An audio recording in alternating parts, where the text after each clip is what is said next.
Welcome back to Lesson 5. We're going to talk about the American Revolution in Lesson 5. This is Lesson 5A. The colonists are protesting and rebelling 1763 to 1776.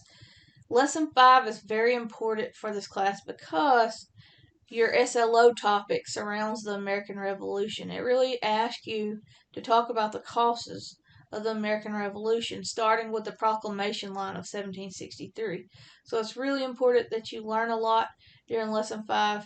Pay close attention to the lectures, the readings, because they'll come in handy as you write this SLO during the semester. Our objectives for 5A include discuss colonial unrest from 1763 to the American Revolution, including specific examples. One really easy specific example is the Boston Tea Party. But there's several others, and we want to be able to pinpoint these particular events that take place, and they'll be very important to include in your SLO essay. Determine when many colonists felt disaffection toward the British government, and explain the significance of common sense in the Declaration of Independence. So before we really dive into Lesson 5, I want to recap where we ended Lesson 4. We ended Lesson 4 looking at something called the French and Indian War, or the 7 Years' War.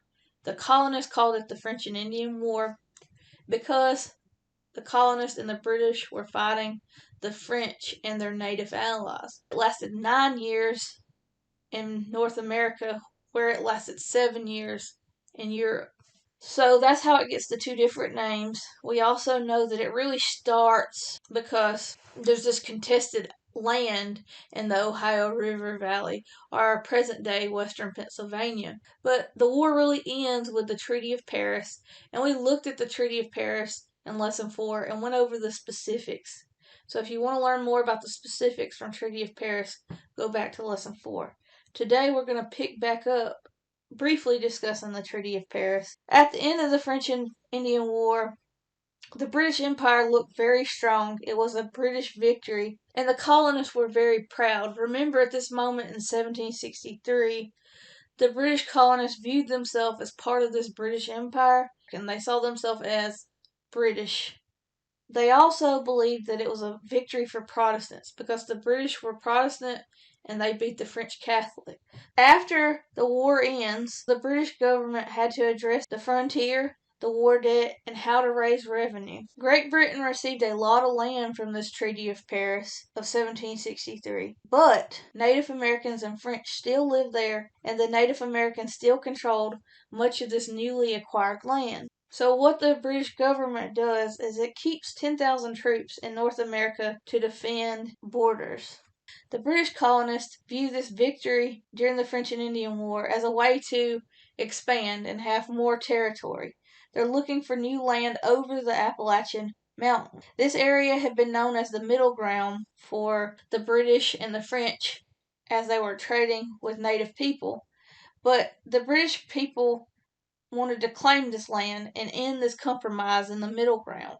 And there's tensions that arise over time, and King George III has to address this. And King George III will issue something called the Proclamation of 1763, and you actually read it at the end of Lesson 4.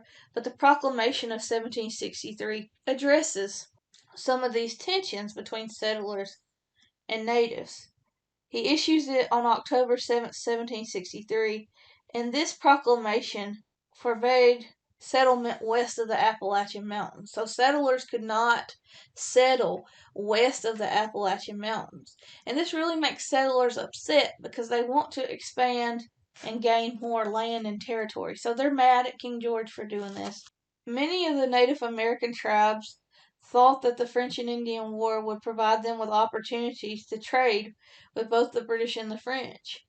But after the war, what the Native Americans experience are settlers coming in on their territory, and they also will be met with British military presence. So it really changes this relationship on the frontier, because if we think about the frontier or the middle ground, there's a lot of trade going on. Now there are settlers encroaching on territory, and there are British troops on the ground. So another thing that happens is after the war, British troops take over French forts, but the British troops did not like to compromise, and they did not like to give gifts in the middle ground to natives. It also reduces the amount of gunpowder and ammunition that were sold to Native American tribes. And so really there are a lot of tensions between natives and British. The Indians really resist the colonists. And one example of tensions really escalating is Pontiac's Rebellion. And it takes place from 1763 to 1766. There was a Delaware prophet, and his name was Nealon. He was a spiritual leader who preached a doctrine of shunning European culture. So basically, he says that Native Americans have adapted and adopted European culture too much. He also said that the natives should expel Europeans from native lands. So Nealon is this prophet, and he calls for a broad alliance between Native Americans. And the person that does this, that will form this alliance, is an Ottawa war chief named Pontiac. Pontiac will bring these people together into a loose coalition of Native Americans, and they will fight against colonists. Pontiac really starts bringing his coalition together early in 1761. He starts urging natives to drive out the Europeans and to fight a war against them. But the conflict really begins in 1763 when Pontiac and his allies attack Fort Detroit. At the same time that Pontiac and his allies attack Fort Detroit, he has some other allies with the Seneca, Shawnee, and Delaware. They attack Fort Pitt.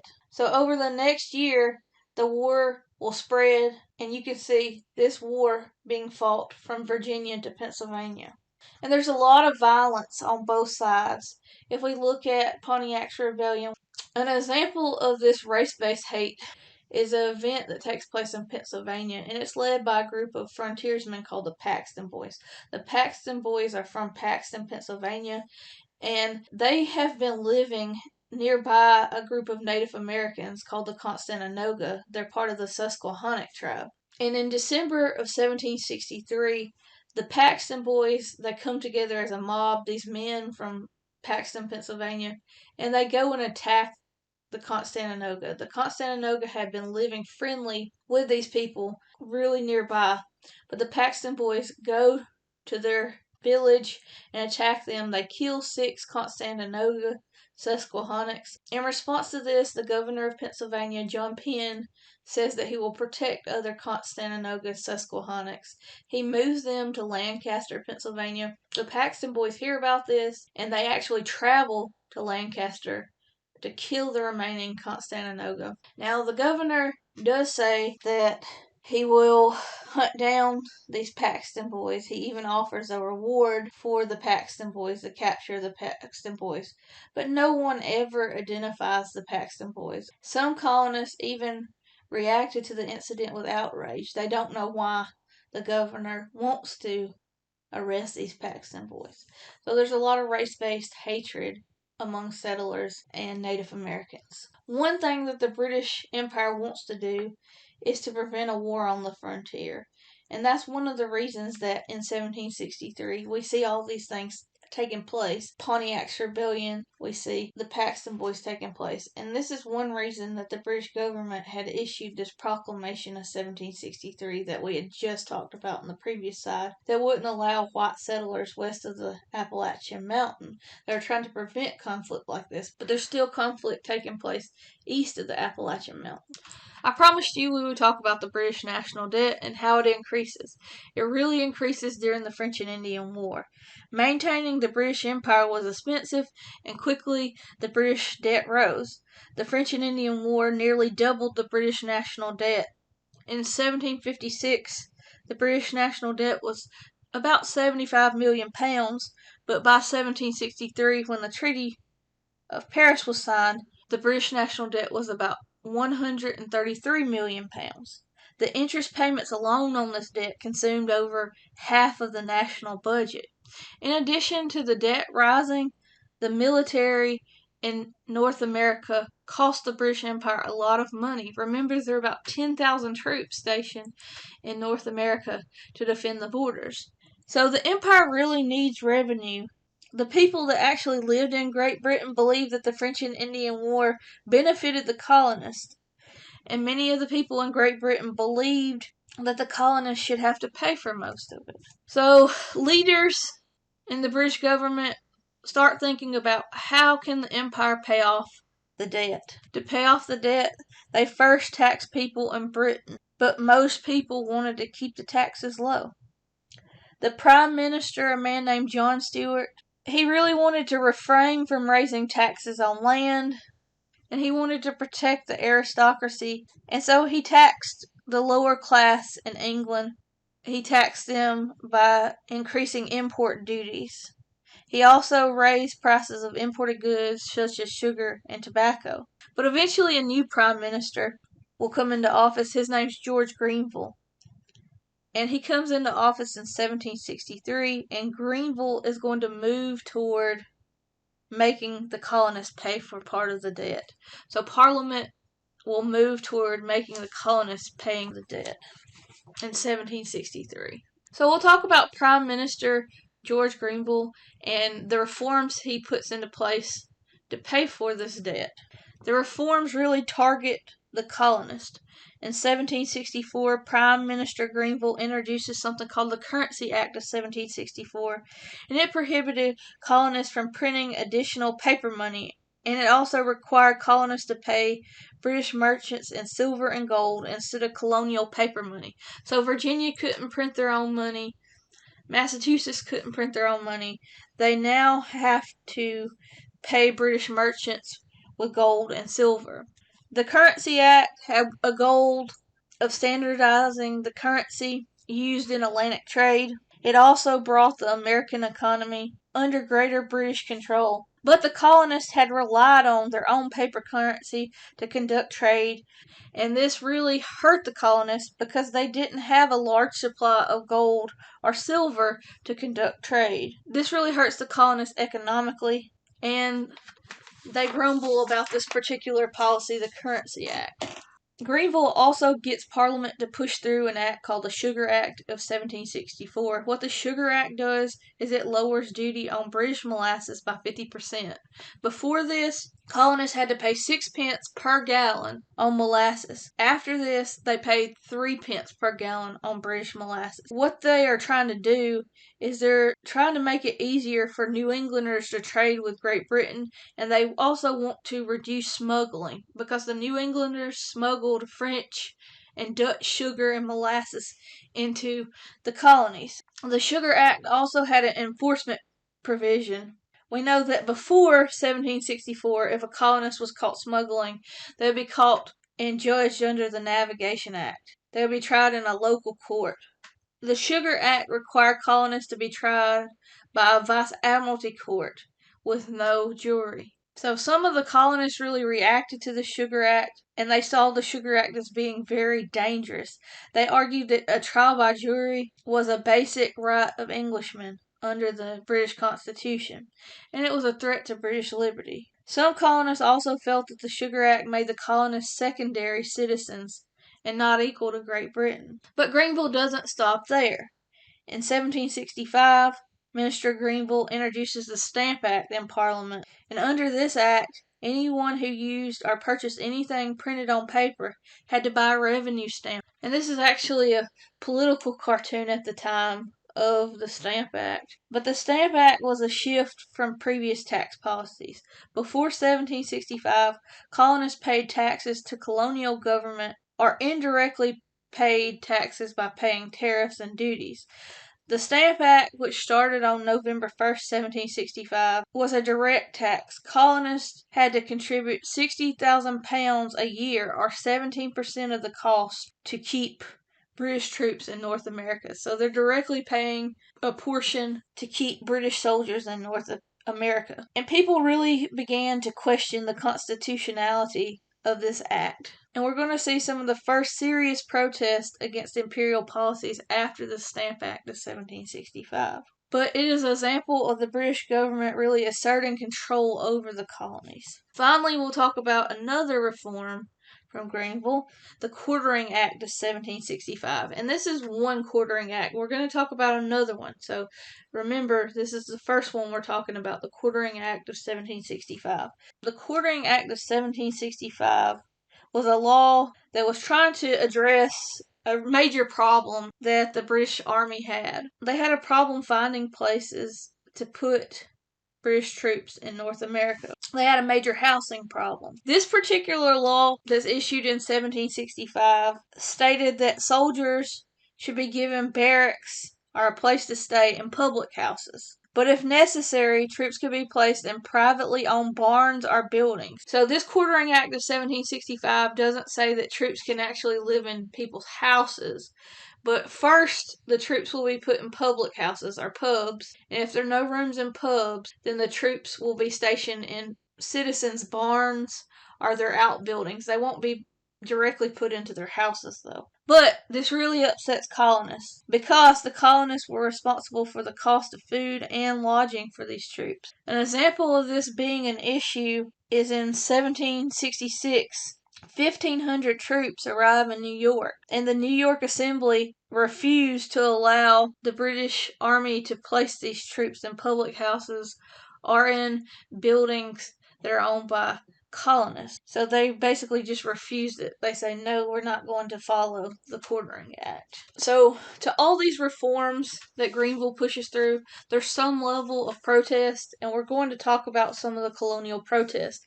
Many of the colonists felt that the government is taking away liberty, which was guaranteed under the English Bill of Rights. Remember, we talked about the English Bill of Rights after the Glorious Revolution. So we're going to look at a couple of examples. The Stamp Act Congress sends delegates that are elected to go to the Stamp Act Congress. And in 1765, 9 colonies send delegates. And they debate about whether the Stamp Act was actually constitutional. Could the British government directly tax them and make them pay for troops in North America when they don't have representation in Parliament? We can also talk about other colonists acting by boycotting British goods and protesting in the street. And I'm going to talk about 2 examples, the Sons of Liberty and the Daughters of Liberty. The Sons of Liberty start in the summer of 1765. They're a group of artisans, shopkeepers, and merchants, and they actually get started before the Stamp Act goes into place, before it even goes in effect, and they start protesting before this. On August 14th, they go to the home of Andrew Oliver. Andrew Oliver was the Massachusetts distributor of stamps, and they have basically a doll that they've made look like Oliver, and they're around his house intimidating Oliver, and they cut the doll of Oliver's head off, and they burn the doll. And basically what this does, it intimidates Andrew Oliver, and he resigns the very next day. At the same time, the mob moves to the home of the lieutenant governor, a man named Thomas Hutchinson, and they barricade Hutchinson in his home, and they demand that he basically denounce the Stamp Act. He refuses, and the protesters invade his home. They loot and burn his house.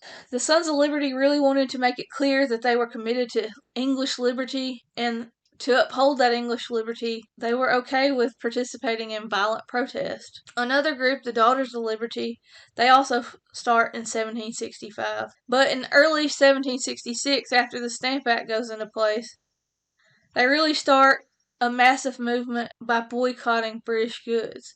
They encourage others to boycott British goods. They actually start making their own tea and other goods such as clothes. People started wearing homespun clothes, so clothes that were made in the American colonies. Women were the people who bought goods for the home at this time, so they could make a difference by boycotting. So they were actually able to participate politically and make a statement by boycotting, saying that we don't like this, we're not going to buy from you. So the Sons and Daughters of Liberty spread, and eventually each colony had a chapter of the Sons and Daughters of Liberty. Some wealthy people even supported the Sons and Daughters, like John Adams, but they did not actively participate because they didn't want to be involved in the violent protests. Some wealthy lawyers and printers ran propaganda about why the Stamp Act was unconstitutional, but they officially condemned the violent actions, but they do not have the protesters arrested. So there is a degree of cooperation between the wealthy elite and these middling sorts and the Sons and Daughters of liberty. In Great Britain, Grenville's reforms had increased domestic taxes, and he was really unpopular.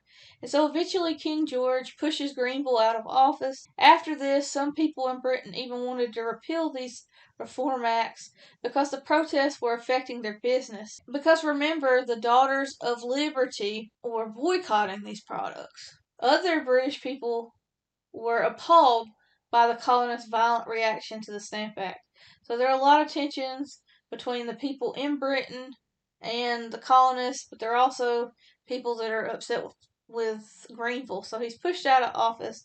There's a new prime minister in office, and his name is Lord Rockingham. And by March of 1766, he will get Parliament to repeal the Stamp Act. But when he does this, he wants to reassert Parliament's power over the colonists and English power over the colonists. So he gets Parliament to issue a new act called the Declaratory Act.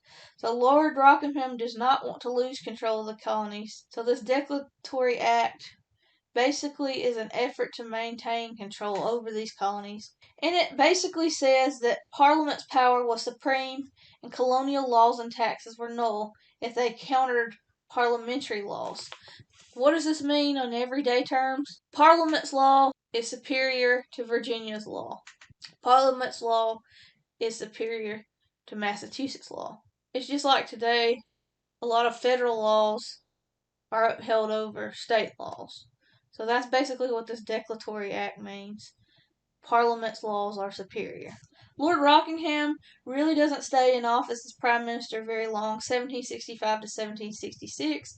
One reason is because the aristocrats in Great Britain were afraid that he would pass taxes on them, so King George III basically ousts him, and he replaces him with a man named William Pitt. So William Pitt becomes Prime Minister. At the time, he was older and he had gout, so he had a lot of health problems. So his second in command, the Chancellor of Exchange, really did a lot of the work for Pitt. His name was Charles Townshend, and he was really the empire's finance man. He took care of many of Pitt's duties, and he really focuses on raising revenue. He's also going to address some of the issues that are going on in British North America. One thing that he wants to deal with is the New York Assembly. Remember, the New York Assembly had voted not to pay for supplies for British troops in New York in 1766 when 1,500 soldiers arrived. But under the Quartering Act of 1765, the New York colonists were required to pay for this. So Townshend responds with something called the Restraining Act of 1767. And basically what he does is he disbands the New York Assembly until they decide to pay for the troops' barrack supplies. And so New York caves so they can have their assembly. He continues to work on raising revenue, and he gets Parliament to push through something called the Townshend Revenue Act of 1767. And it places duties on various consumer items, including paper, paint, lead, tea, and glass. And it forced colonists to pay duties on these items because many of these items, like paper, paint, lead, tea, and glass, were not produced in the colonies.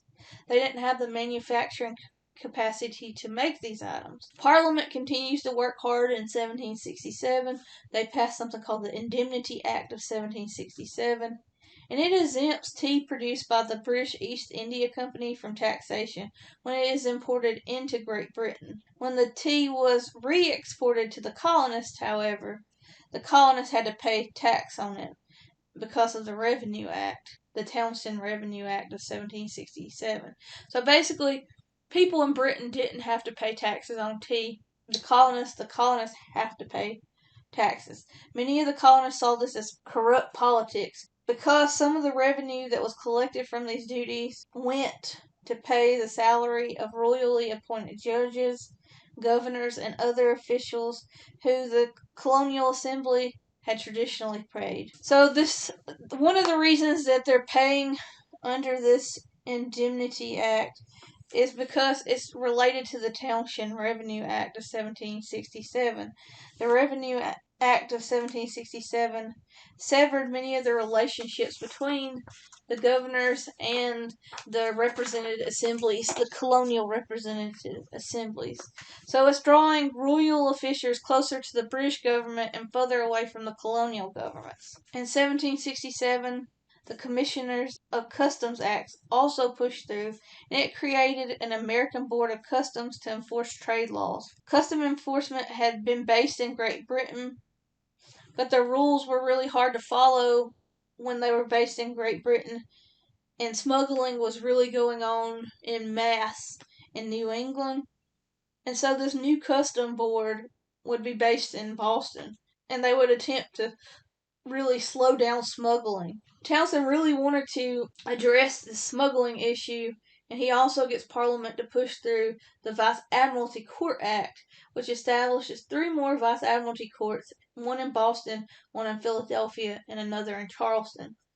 And these courts would try violators of the custom regulation without a jury. Before this time period, the only colonial Vice Admiralty court was in Halifax, so that was a long way away in Nova Scotia, but now there were 3 additional courts, and smugglers could be tried more officially within these courts. But remember, they have no jury. For a second time, many colonists resented what they perceived as taxation without representation, and they also reacted to what they perceived as their liberties being violated. So we're going to see the colonists react again to these laws that are put in place by Townsend. And I'll go over a few examples. One example is Samuel Adams' Massachusetts Circular. In 1768, Samuel Adams writes a letter, and this letter becomes called the Massachusetts Circular. And he writes this letter, and he gets the letter sent by the Massachusetts House of Representatives to other colonial legislatures. So they send this letter to other colonial governments. The letter basically tells why these acts are unconstitutional. It discusses the unconstitutionality of taxation without representation, and it really encourages these other colonial legislatures to protest the tax by boycotting British goods. Great Britain will respond to this Massachusetts Circular by basically saying that it is disobedient. Other colonies, some will participate and go along with the Massachusetts Circular.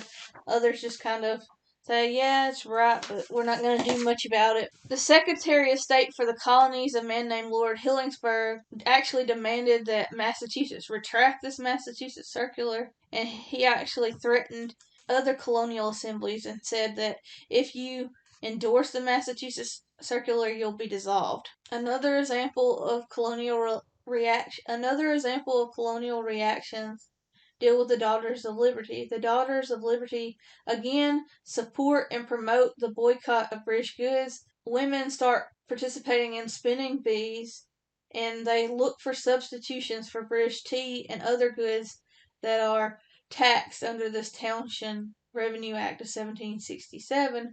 And this boycott our non-importation movement really goes on from 1768 to 1769. Many colonial merchants actually signed non-importation agreements, and the Daughters of Liberty urged colonial women to shop only with these merchants. The Sons of Liberty used newspapers and circulars to call out by name merchants who refused to sign non-importation agreements. And some of these merchants that didn't agree to the non-importation movement were even threatened by the Sons of Liberty. There was a lot of propaganda that was being published during this time period to speak out against these reforms. So newspapers will be important to spread propaganda about these reform acts under Townshend. We talked about Lord Hillingsburg and the Massachusetts Circular in the previous side. We know that Adams wrote the Massachusetts Circular, and the Massachusetts government sends it out to other colonial governments. Lord Hillingsburg, the Secretary of State for the Colonies, threatened the other colonial assemblies, told them that they could not accept this Massachusetts Circular. If they did, they would be shut down. He also threatens Massachusetts and tells them they need to retract the letter. But another thing he does in 1768 is he sends 4,000 British troops into Boston and stations them in Boston. They're going to remind the colonists that the British Empire is in control of Boston. Another thing that happens when these soldiers come in is they're going to look for work in Boston. So not only are they going to serve as British soldiers, but they're also going to look for work elsewhere. They're going to practice something called moonlighting. So they're going to get a second job.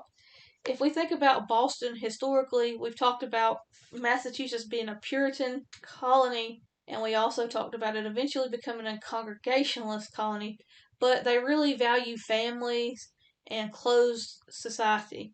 So if you think about in the past, the people that worked in Boston were from Puritan families, from Congregationalist families. So it's a really closed society. They favored laborers from Massachusetts over outsiders. But as these soldiers come in, they're going to compete for work. And this is really going to upset many people from Boston because jobs were scarce at this time. So many Bostonians, including the Sons of Liberty, start harassing the British troops. At the same time, the same year, 1768, John Hancock has one of his ships called the Liberty seized for smuggling because John Hancock was one of Boston's most successful merchant, but he was also a very successful smuggler. So when his ship is seized, there's going to be a riot that breaks out throughout Boston. In 1768, the Sons of Liberty and other Bostonians are going to riot against custom officials.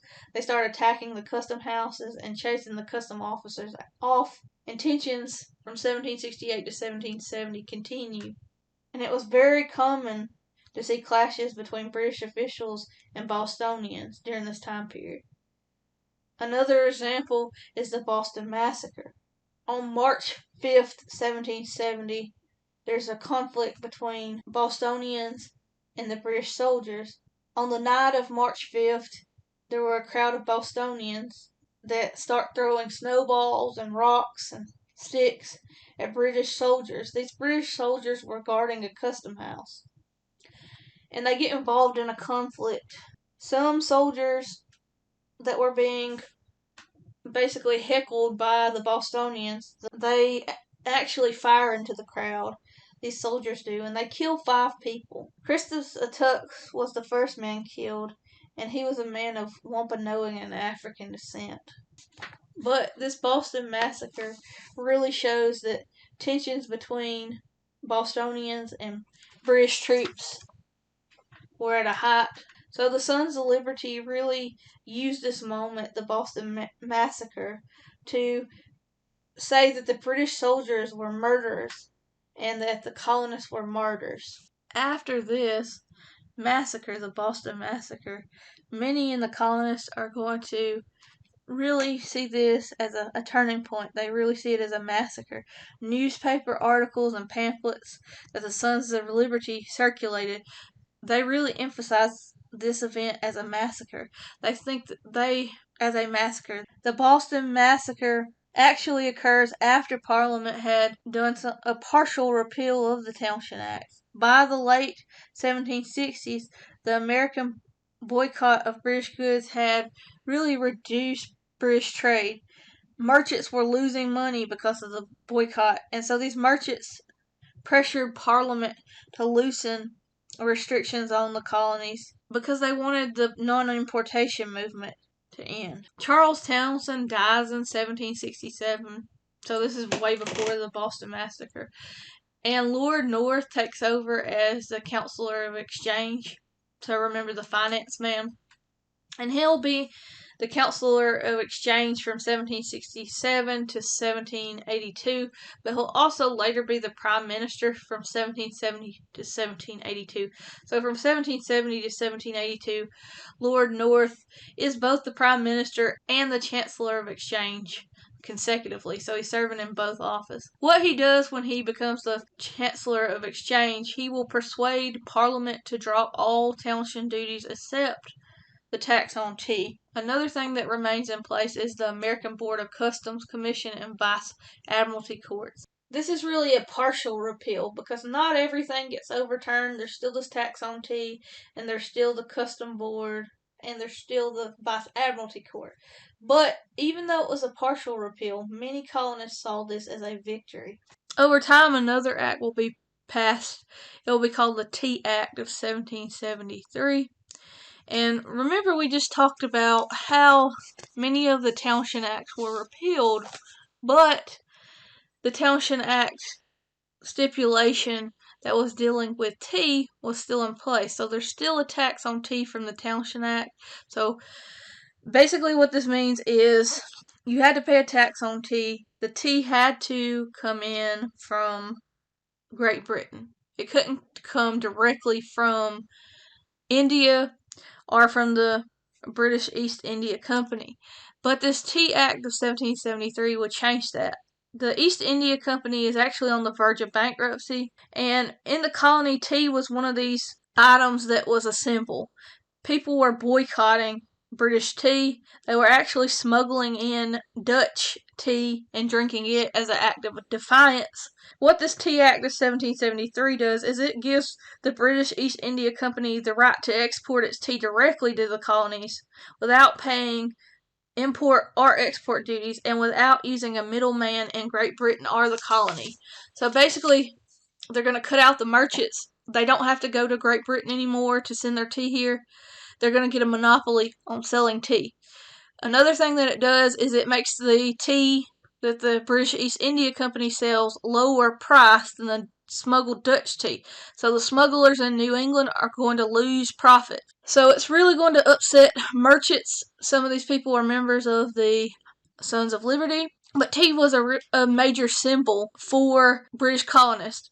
It had been a major symbol for British colonists for a very long time, but it was part of this boycott movement. And they're really going to start talking about how they feel about being taxed, because remember, they're still having to pay tax on this tea. So tea becomes a really powerful symbol when you're talking about no taxation without representation.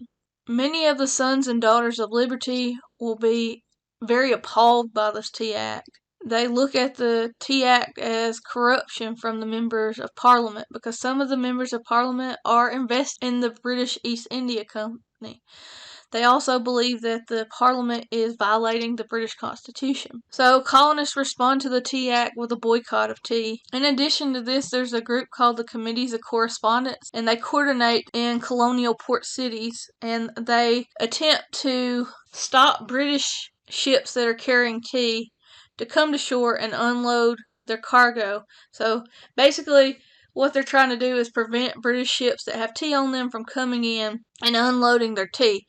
They're able to do this in Charleston, Boston, Philadelphia, and New York. They prevent these ships from unloading what is equivalent millions of dollars worth of tea, and basically this tea's locked either in warehouses or it's basically just sitting in the hold of a ship. Some of these ships even have to sail back to Great Britain.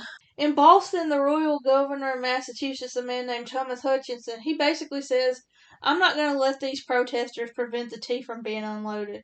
I'm not going to let people like Samuel Adams prevent the tea from being unloaded. He actually encouraged British ships with tea on them to unload in Boston Harbor. One of these ships is called the Dartmouth, and it sails into Boston Harbor in November 1773.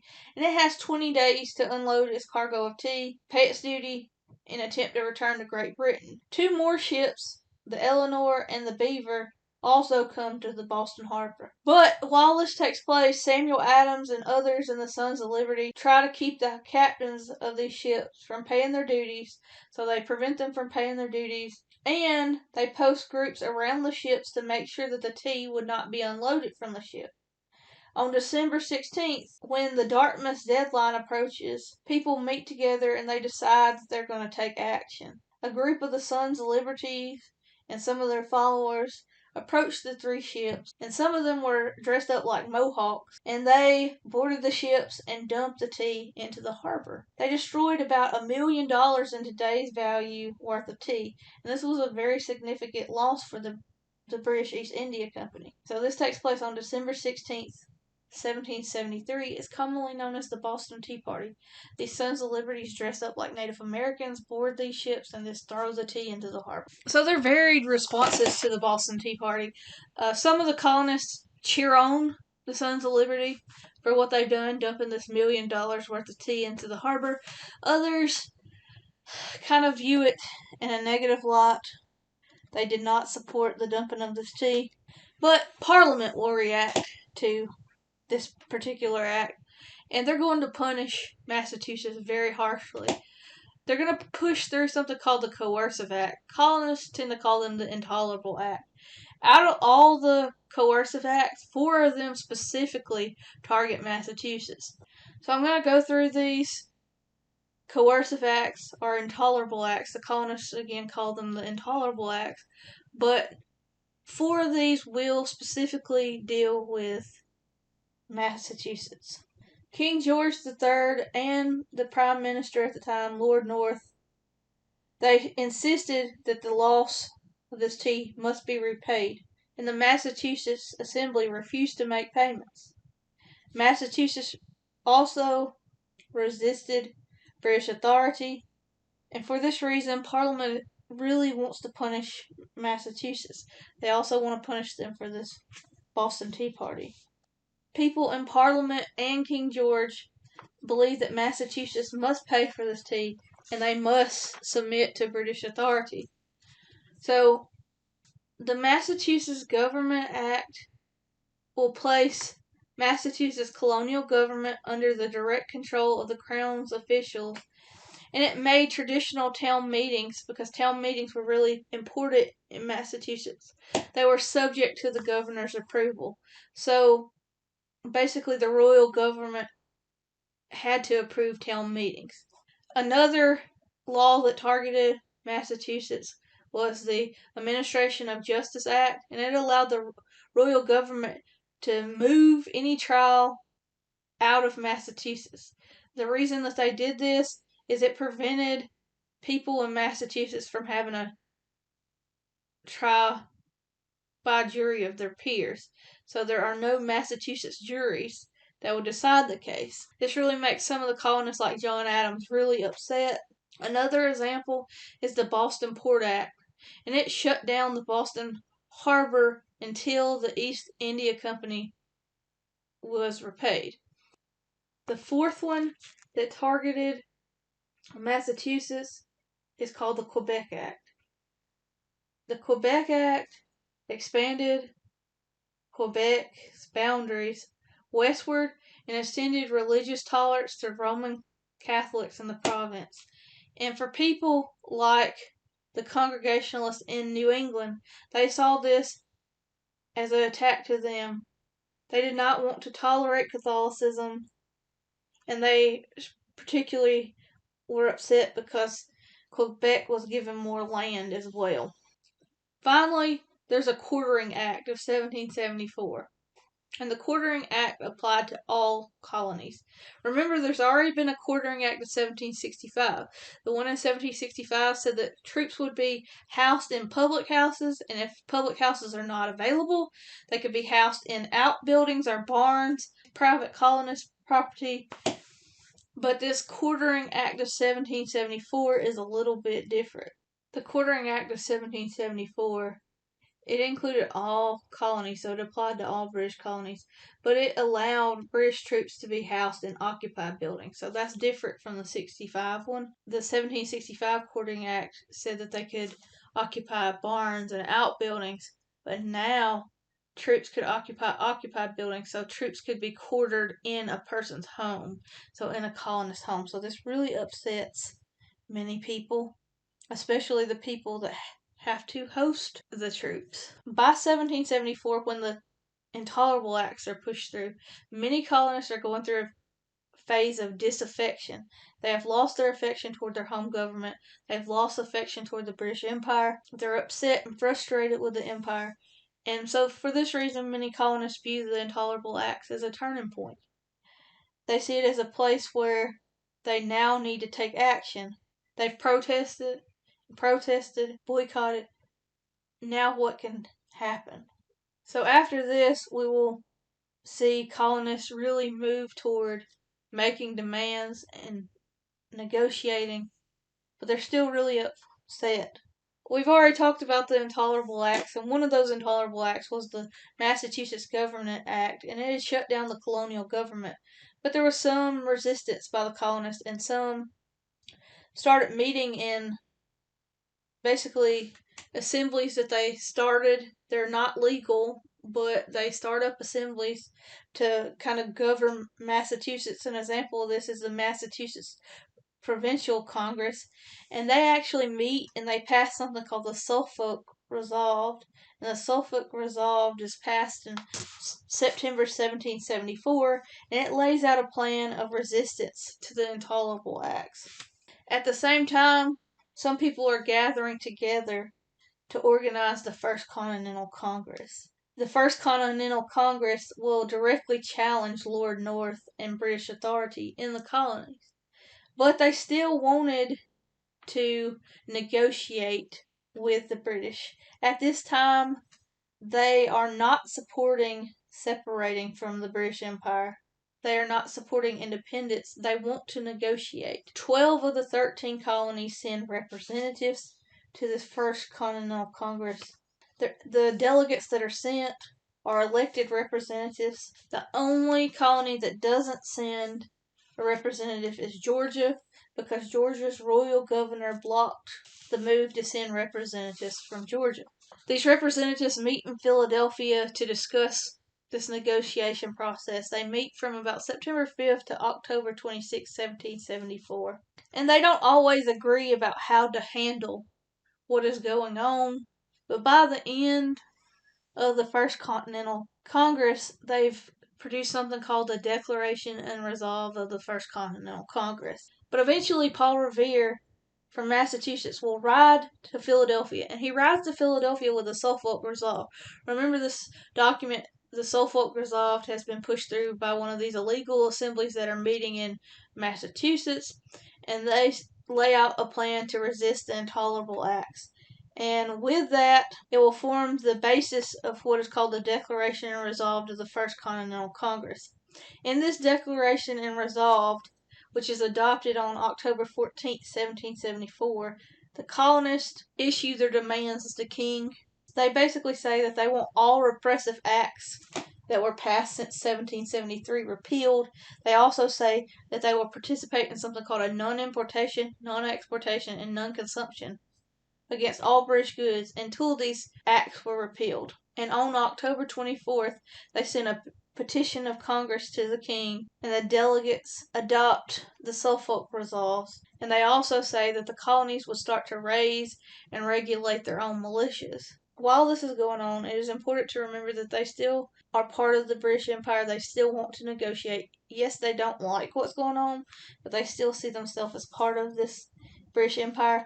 They even address King George III as the most gracious sovereign, so they still see him as their king, and they see themselves as inhabitants of the English colonies in North America, so they still see themselves as part of British America, so they're still part of this empire. The Committee of Correspondence is also going to be very important during this time period. The Committee of Correspondence are going to continue to write and talk about what's going on and participate. And the Sons of Liberty are also going to be involved in promoting propaganda to speak out against these repressive acts, and they're going to continue to violently protest what is going on. So people are really upset, and they have this level of disaffection toward the British government. They still see themselves as being part of this British Empire, but they're still very upset. Tensions really escalate in 1774 and 1775. The British really attempt to restore order and law in Boston, and to do this, they're going to send General Thomas Gage to Boston. He arrives in Boston in May of 1774 as the new royal governor in Massachusetts, and he brings with him British troops. It's also at the same time there are a group of people from Massachusetts meeting and working together, and they put forth something called the Suffolk Resolve or the Suffolk Resolution. We've already talked about it. And the Suffolk Resolution signaled this overthrow of the royal government in Massachusetts. So, as this takes place, both sides, the colonists and the British, are going to start to prepare for a conflict. General Gage is going to start to prepare for this conflict by stationing 3,500 troops in Boston, and he also would conduct periodic raids on towns to take guns and gunpowder. He wanted to make sure that law and order remained throughout Boston. In response to this action by Gage, many colonists began forming local rebel militias. And they're called Minutemen because they're supposedly able to mobilize in a minute's time. Many of these Minutemen were veterans of the French and Indian War, and they're going to play a very important role in the War for Independence. So throughout late 1774 and 1775, tensions had really mounted, and we just talked about that. Over time, General Gage becomes aware that there's a powder magazine stored in Concord, Massachusetts. And on April 19, 1775, he orders his troops to seize these munitions. In addition to this, there were instructions from London to arrest Samuel Adams and John Hancock. Gage hopes that his troops can take this powder very easily. He really sends his troops from Boston at night, and they're headed toward Concord.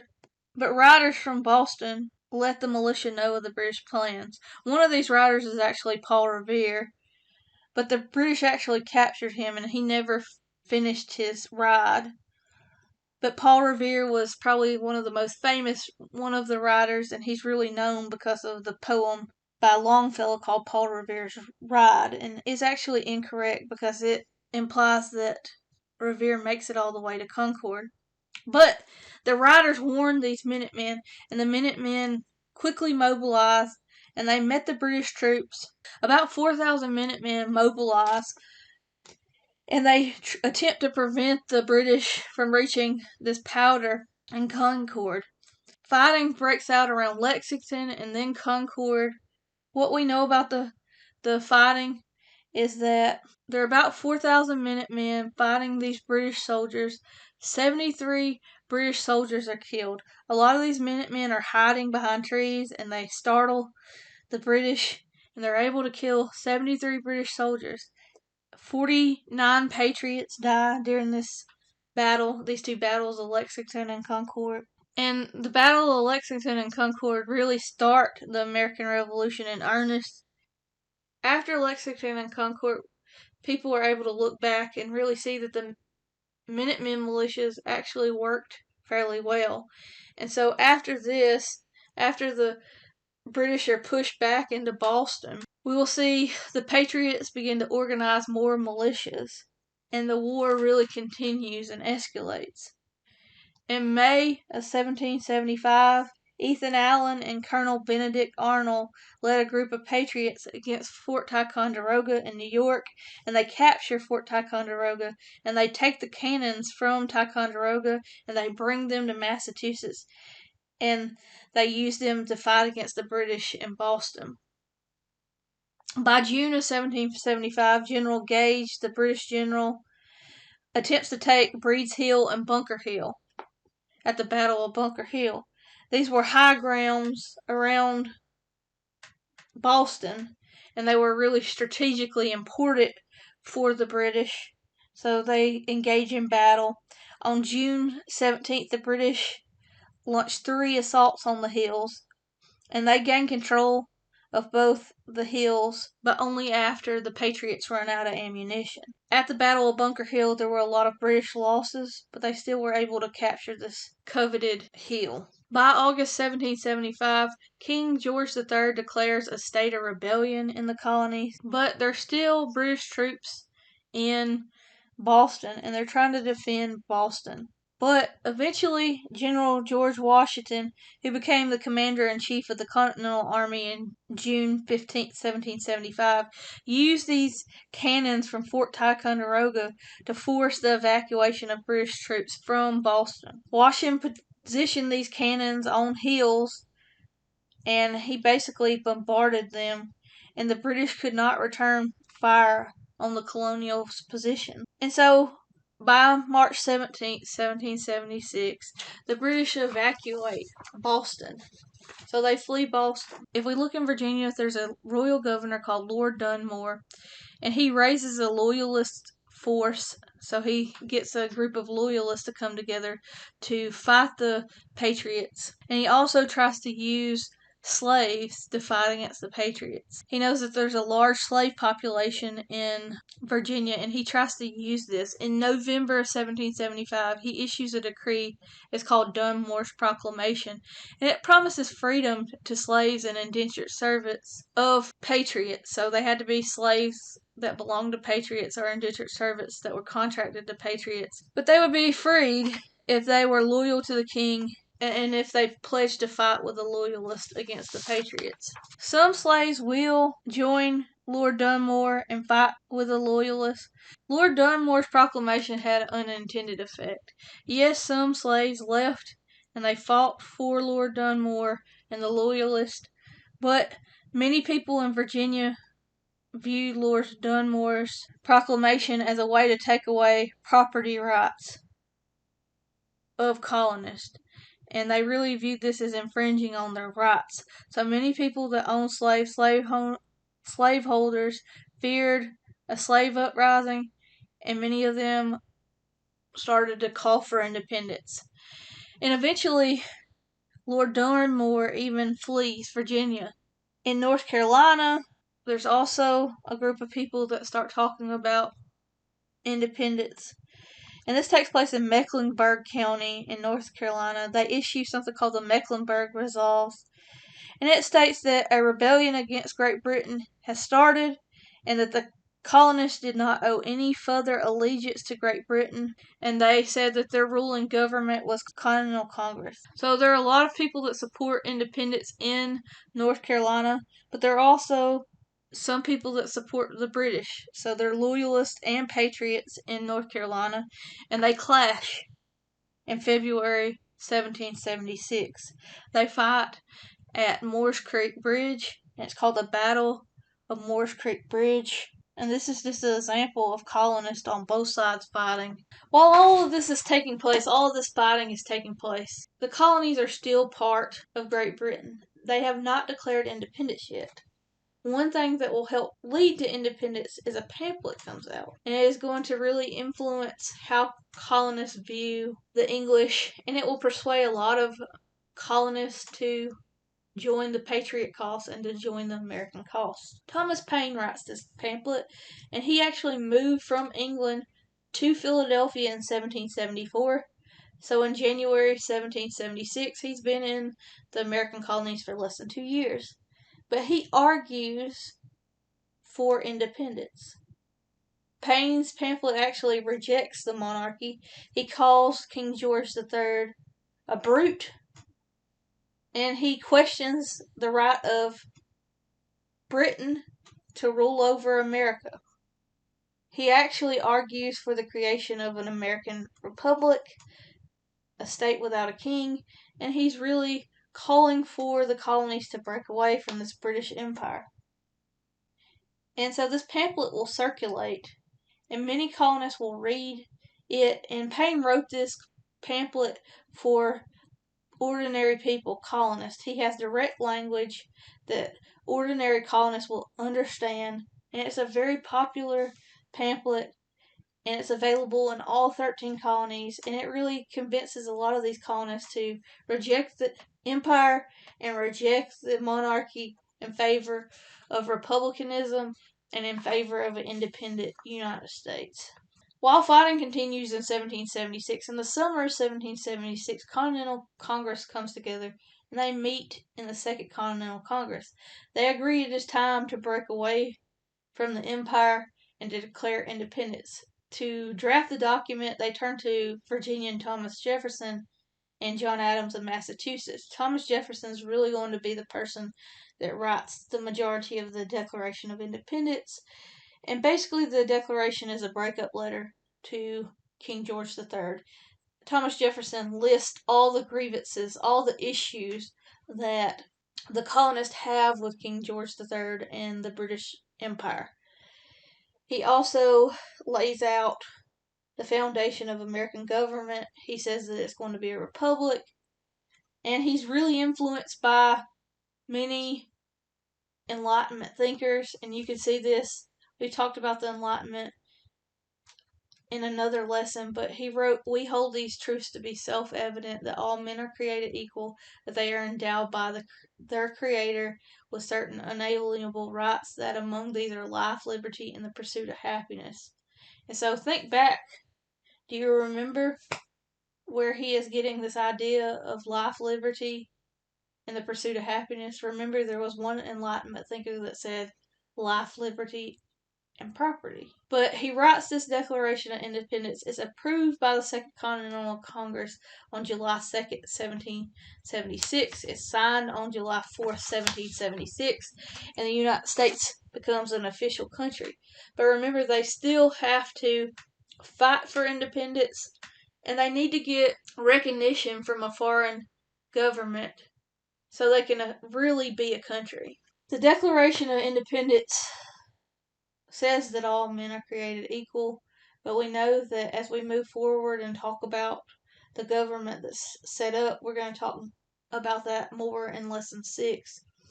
We know that 1/5 of the population in 1776 were enslaved. We also know that women were also not seen as equal. So we're going to talk more about that as we move forward. But we're going to pick up with Lesson 5B.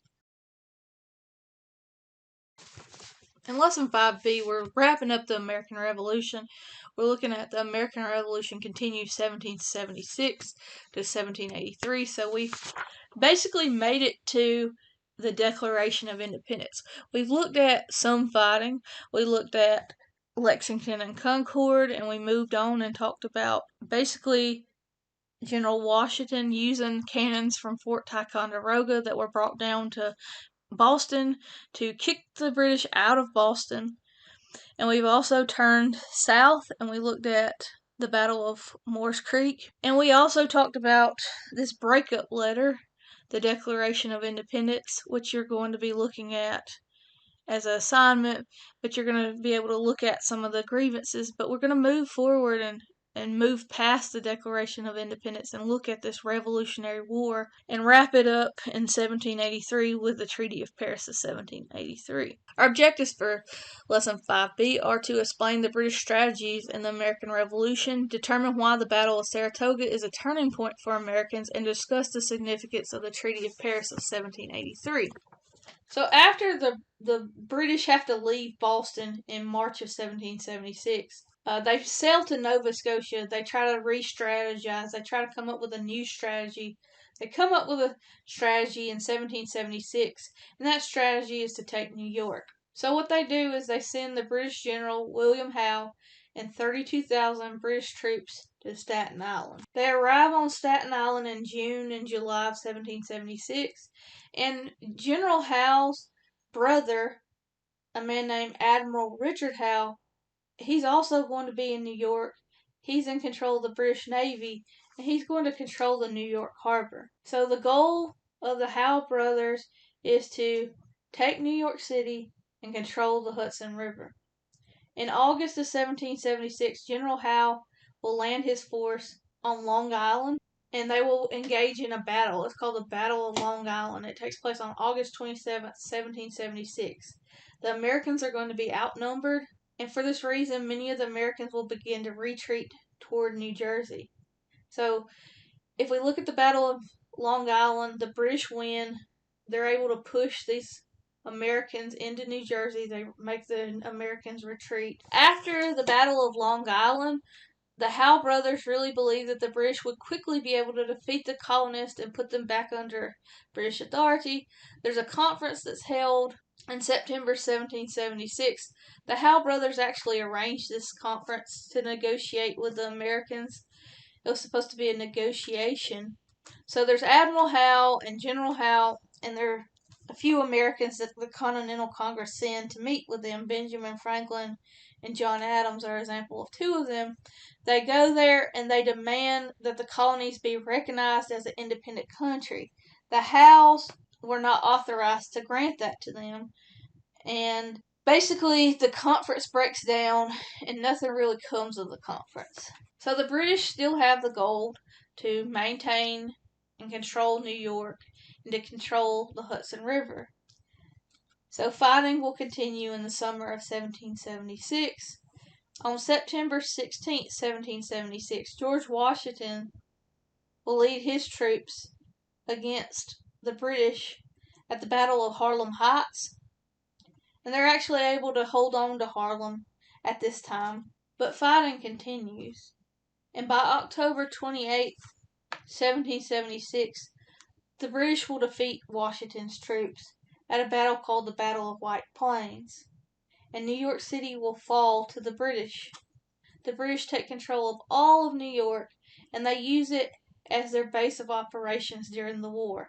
So the British have New York City, and it will become their base of operation during the American Revolution. So what happens to Washington? After the Battle of White Plains, Washington's troops, they have to retreat, so they move into New Jersey. After they retreat into New Jersey, Washington kind of regroups. He starts planning. He decides that he'll plan a surprise attack for the winter of 1776. So he's planning this surprise attack. And this is really unique because Washington is breaking away from traditional fighting. Most fighting takes place in summer months, and people actually go to their boarding or they go home during the winter months in 18th century fighting. Washington's going to break from that. He is actually planning a surprise attack in the winter, and he's going to fight during the winter. So, like I said, it's not normal during this time period for people to fight during the winter. Most of them are in their winter quarters. And in Trenton, New Jersey, there are a group of people called Hessians in their winter quarters. Hessians are basically people that were hired to fight. They're hired mercenaries from Hesse, which is in modern day Germany. So they're German mercenaries hired by the British, and they're fighting for the British. And so on the night of December 25th, which is Christmas, 1776, Washington is going to lead this surprise attack. So Christmas night 1776, Washington and about 2,400 of his troops cross the Delaware River. They attack approximately 1,500 Hessians at Trenton. Many of these Hessians are asleep and they're hungover because they drank during Christmas. So they attack 1,500 Hessians, and it's an American victory at Trenton. And it's followed by an American victory at the Battle of Princeton in January 1777. After Washington has his victory in January 1777, there's going to continue to be some skirmishes, but the British are going to set their sights on a new goal. Their new goal will be to take Philadelphia. So in August 1777, General Howe will send about 15,000 British troops to the Chesapeake. Remember, their base is in New York, so he's going to send about 15,000 to the Chesapeake. And he plans to march toward Philadelphia. So they're going to march north toward Philadelphia. They want to take Philadelphia because it's where the Continental Congress meets, and it's the Patriot capital. As they're marching, they're going to encounter Patriots, and they engage in a battle called the Battle of Brandywine Creek on September 11, 1777. The British and the Continental forces are going to meet near a place called Chadds Ford, Pennsylvania. They're going to fight it out. The outcome of Brandywine Creek is the British defeat the Americans, and they continue marching toward Philadelphia. So this is a major victory for the British. That's one step closer to occupying Philadelphia. And so they march toward Philadelphia, and the British will occupy Philadelphia from September 26, 1777 to June 1778. Howe's plan to take Philadelphia really hinders other British plans. And to talk about one example of how it interferes with other British plans, we can talk about Saratoga. There was a British colonel called Barry St. Leger, and he is supposed to bring troops to meet up with a British general called John Bourguignon, but he fails to meet him. So Bourguignon has to move south from Montreal without these troops. So he's moving along with just his troops, and he is able to capture Fort Ticonderoga in July 1777, but he's continuing marching towards Saratoga. By October, Bourguignon's troops are in Saratoga, and Saratoga is occupied by the Americans at the time, so they face off with the Americans on October 17th, 1777. The Americans will defeat the British and Bourguignon at Saratoga, and Saratoga is really significant to the American Revolution. It's very important. I can't stress how important Saratoga is, because the outcome is that France will recognize independence of the United States. In addition to this, France will also form an alliance with the United States. So it's really important to the American cause. So we know that the Battle of Saratoga is a major turning point and a major victory for the Americans. The French recognized the Americans' independence and formed this military alliance, so it's a really big victory for the United States. And one thing that the French began doing is they provide military leaders to help the Continental Army. One of those military leaders is a man named Marquis de Lafayette, and he actually arrives in the United States in 1777, and he volunteers and serves for Washington. He serves as Washington's aide-de-camp. And the Continental Army will set up camp at Valley Forge, Pennsylvania in the winter of 1777. In the winter of 1777 and 1778 is very difficult for these Patriot soldiers, these Continental Army soldiers. There's a lot of disease that breaks out in Valley Forge. Not only is there a lot of disease going on, it's very cold, it's very brutal. A lot of these Continental soldiers don't even have shoes. They don't have enough clothing. They're hungry. They do not have the supplies they need, so they're very hungry.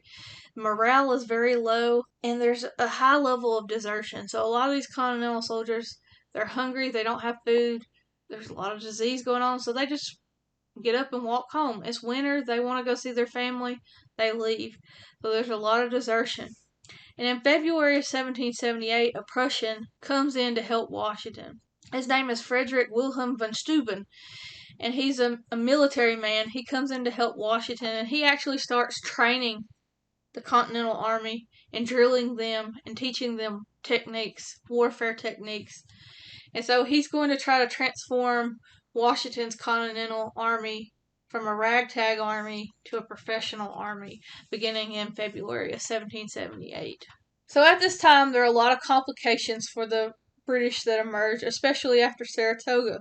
The French enter the war and fight the British, and they begin fighting the British in the Caribbean. By 1779, the Spanish also joined the war against Britain, and Spain recognizes the United States as an independent country in 1783. Yet another country will recognize the United States. The Dutch sign a treaty of commerce with the United States in 1782. So there's a lot of complications for the British, because by this point you've got 3 countries that have signed treaties or formed alliances with the United States. So that's very complicated for the British as they're moving forward and fighting the United States. So we know in 1777 the gold to take New England has failed. The British have to re-strategize. The British strategy turned to the southern colonies by 1778. And they hope for support from loyalists, because there are some loyalists in these southern colonies, especially in Georgia and the Carolinas. We've already talked about this early conflict between loyalists and patriots in North Carolina when we talked about this Battle of Moores Creek Bridge, but there are a lot of loyalists, so the British turn toward the southern colonies to get support from these loyalists. The British actually have a fairly easy time capturing Savannah, which was the capital of Georgia, in December 1778. In Georgia, the British found support from thousands of slaves who ran away from their owners to break away from bondage, and the British really assert political control in Georgia. They forced Georgians to swear allegiance to the king, and they organized 20 loyalist regiments from Georgia. So after they've taken Georgia, the British form these 20 loyalist regiments, but they also turn their attention to South Carolina. So the British will attack Charleston in April of 1780, and by mid-May, 1780, the British have taken Charleston. They're able to capture Charleston in 6 short weeks. The American general Benjamin Lincoln, he was forced to surrender his entire forces, and this was actually the largest loss during the entire American Revolution when they surrendered their troops at Charleston. Many of these troops were placed in jail, or some of these Americans were placed on British prisoner ships anchored in Charleston Harbor. But when the British win this battle in Charleston, they set up a military government in Charleston, and the commander of this military government is a general called General Sir Henry Clinton. After Charleston, what do the Americans do? Benjamin Lincoln, the general, has been defeated. Who will control the Southern troops? Continental Congress will place General Horatio Gates in charge of American forces in the South. But General Gates doesn't really do much better than General Lincoln, and we're going to talk about that as we move forward. So this military government that's set up in Charleston is led by General Sir Henry Clinton, and Henry Clinton will order a general called General Charles Cornwallis to put down patriots throughout South Carolina. And so Cornwallis will go to do this, and he's going to meet the new leader of the Southern American troops, General Horatio Gates. So the British, led by Cornwallis, will defeat Horatio Gates's troops at the Battle of Camden, South Carolina, in August 1780. It will force Gates to retreat to North Carolina, and after Gates is forced to retreat to North Carolina, the Americans will replace Gates with General Nathaniel Greene. He'll actually take over the American troops in the South in December of 1780. In Nathaniel Greene, he will change these American troops' strategy. His goal is to wear out Cornwallis. So he just wants to fight Cornwallis and wear him out. So the Americans are actually able to defeat the British at the Battle of Cowpens and force Cornwallis to change his plans. By the summer of 1781, Cornwallis has moved his army to Yorktown, Virginia. And so we'll talk about the Battle of Yorktown. So Cornwallis has been defeated at the Battle of Cowpens, but over time, Cornwallis is going to move his army to Yorktown, Virginia in the summer of 1781. Cornwallis is actually expecting the British Royal Navy to transport his army back to New York. He's worn out so much that he's ready to go back to New York and revamp. He thought that he would be able to revamp with Sir Henry Clinton. But he thought that this British Navy would be able to get him and get them out of Patriot territory. By September 1781, the Americans and the French troops are in a position and they're ready for battle near Yorktown. The French Navy will also defend the Chesapeake Bay and will prevent the British from rescuing Cornwallis and his troops. In October of 1781, the Americans and French will launch an attack toward Cornwallis's troops, and on October 19, 1781, Cornwallis will be forced to surrender. The outcome of Yorktown is also very important because at Yorktown, when the Americans and the French beat the British, Parliament votes to stop military action. So fighting stops. And in April 1782, the American delegates go to Paris and they begin negotiating peace. So they begin to negotiate peace, and what they work out is the Treaty of Paris of 1783. The Treaty of Paris is finalized in September of 1783. The United States is identified as an independent country. It also sets the borders for the United States, and it gives New Englanders fishing rights in Newfoundland, which would be part of Canada. The United States is supposed to return property to the Loyalists. So the property that Loyalists have lost during the American Revolution, the United States government is supposed to protect that Loyalist property, but they often do not.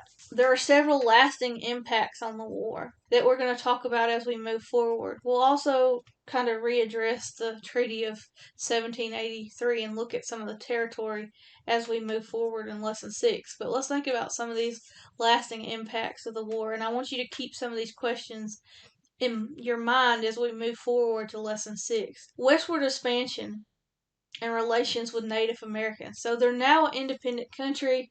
They don't have to abide by this proclamation line of 1763. How are Americans going to fare with Western expansion? And what are their relationships with Native Americans going to look like?